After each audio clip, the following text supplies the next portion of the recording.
যেহেতু আপনি বললেন কিছুক্ষণ আগে আপনি আমাদেরকে বলছেন যে আপনার এই যে হুজুর স্বামী আপনি তাকে ছেড়ে দিবেন, জি কেন তাকে ছেড়ে দিবেন আপনি?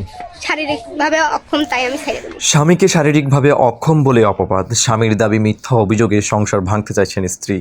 চাঁদপুরের একটি গ্রামে স্বামীকে শারীরিকভাবে অক্ষম দাবি করে সংসার ছাড়ার ঘোষণা দিয়েছেন এক স্ত্রী। তবে স্বামী বলেছেন তার বিরুদ্ধে স্ত্রী উদ্দেশ্যমূলকভাবে মিথ্যা অপবাদ ছড়াচ্ছেন এবং ইচ্ছাকৃতভাবেই সংসার ভাঙতে চাইছেন। আপনি বলেন এবারটা কি বললো? এখন আমি শারীরিকভাবে অক্ষম না, যদি সে অভিযোগ দিয়ে এসে চলে যেতে চায় সেটা তার ব্যক্তিগত ব্যাপার। না, ও এই অভিযোগ কেন করেছে এটা আমি বলতে পারবো না। না, আমি এ বিষয়ে জানতে চাচ্ছি না। যে আপনি জানতে চাচ্ছেন আপনার পরিবারের লোক ডেকে নিয়ে আসছেন আর আপনি আপনার স্ত্রীকে জিজ্ঞেস করবেন না?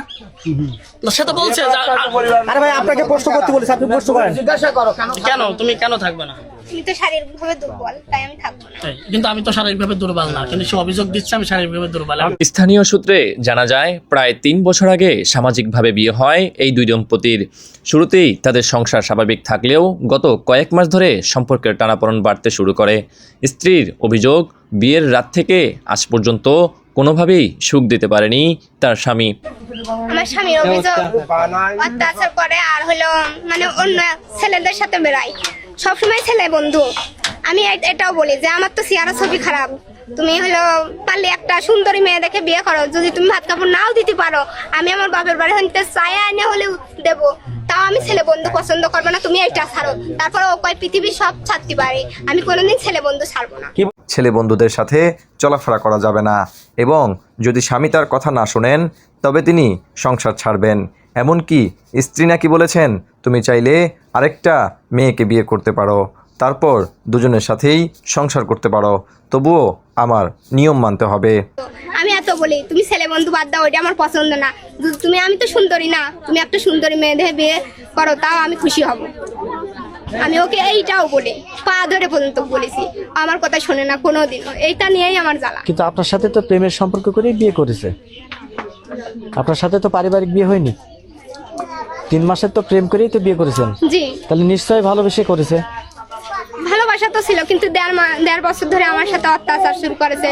আমার গলায় গামছা ফেঁসা দেয়, মানে আমাকে মোবাইল দিয়ে মাথার উপর অনেক আঘাত করেছে। সেটা আবার আমি বাপের বাড়ি আসলাম, আসার পর চিকিৎসাপাতি করলাম। মেন মানে ও তো যখন যুবক ছিল তখন তো অসুস্থ ছিল, অসুস্থর কারণে তারপরে মানে যেভাবে হোক বিয়ে শাদী হয়েছিল।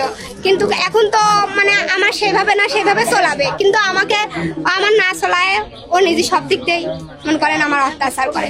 তাহলে একটা মানুষ যদি যখনই তার সমস্যা সে তো সেটা আমার শুধরায় নিয়ে চলবে, কিন্তু ওই যদি আমার উপর অত্যাচার করে তাহলে আমি ওর সংসারে কিভাবে থাকবো? স্বামী বলেন আমি পুরোপুরি স্বাভাবিক, প্রমাণ চাইলে ডাক্তার দেখাতেও প্রস্তুত আছি, কিন্তু আমার স্ত্রী আমাকে অসম্মান করার জন্য ইচ্ছে করেই এসব অপবাদ দিচ্ছে।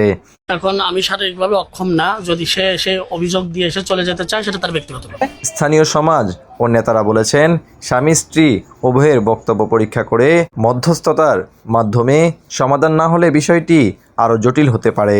প্রয়োজনে তারা মনোপরামর্শ বা চিকিৎসা বিশেষজ্ঞের সাহায্য নেওয়ার পরামর্শ দিয়েছেন। দুটো সন্তানের মাও হয়ে গেছে, এখন এই ছেলের ভিতরে যে রোগটাই থাক, রোগ খালি চিকিৎসা আছে, চিকিৎসা নাই, তাহলে সেই জামাই চিকিৎসা হতে চায় না। তারপরে ধরেন এতদিন যায় যে মই হোক ছেলে বুঝে সংসারটা করে আইছে, এই 1.5 বছর হইলো ধরেন এই গারাগঞ্জ বাসা আনেছে। এই ছেলে হচ্ছে মাদ্রাসায় চাকরি করে, চাকরি করে খালি 5টা মিনিট তো মানুষ বসল মিয়ার কাছে সময় কাটায়, কিন্তু কেন সময় কাটায় না। যদি দিনের বেলা আসে 5 মিনিট তিও কথা, কিন্তু যখন জিনিসপাতি আনবিনি ভালোই আনবিনি, আইনে খাওয়াবিন দাওয়াবিনি, কিন্তু সময় দিবি না নে, বসল পালের কাছে দাঁড়াবি না নে। এইভাবে জান করে ওই মিয়াটার সামনে, মিয়াটা ধান কথা তোলে না, তাহলে তুই জান এসে কোনায় কোনায় জান তুই ফোন করে বেড়াস প্রেমিকারের মতন, তাহলে ওই মিয়া কি একটা মিয়াকে ওইটা দেখতে চাই, ওই মিয়া তো ওইটা চায় না। কিন্তু ওই মিয়া কয় তুই যা করিস তফাৎ কর, কিন্তু তুই আমার সামনে এসে করিস কে? আমার সামনে করবি না, কোনো কথা কবি না, আমি কিছুই পাবো না, কিন্তু আমার সামনে করলে আমার সহ্য হবি না। আমি তো এটা মিয়া, আমার সহ্য হবি না নে। যে ভাত কাপড় দিলে আমার বড়, আমি ভাত কাপড় সম্পূর্ণ দেবো, আমি বউর কাছে থাকবো না, তাহলে কি আমার বউ থাকবি? থাকবি নি। তাহলে ও আমার বোন, তুই আমার বনাই, তুই এই কাজগুলো করিস কে? এই সপ্তাহ নিয়ে ধরেন চেঁচামেচি করে টরে যখন আমরা গাড়িতে তুলতেছি যে মেয়ে হেনে রাখবো না, মেয়ে আমরা জায়গায় নেবো, দেখি ওর 5টায় আছে নাকি, শান ধরেন মেয়ে নিয়ে আমরা হেনে চলে আসি। তারপরও যখন ও নিজের মনের বাসনা ধান পূর্ণ করতে পারে না, অন্য পর পুরুষের ঘরে তুলে দিতে চায়। এই কি স্বামীর কাজ? বলেন, আপনার ঘরও মা বোন আছে, খালি মেয়েটা কত কষ্ট করতেছে।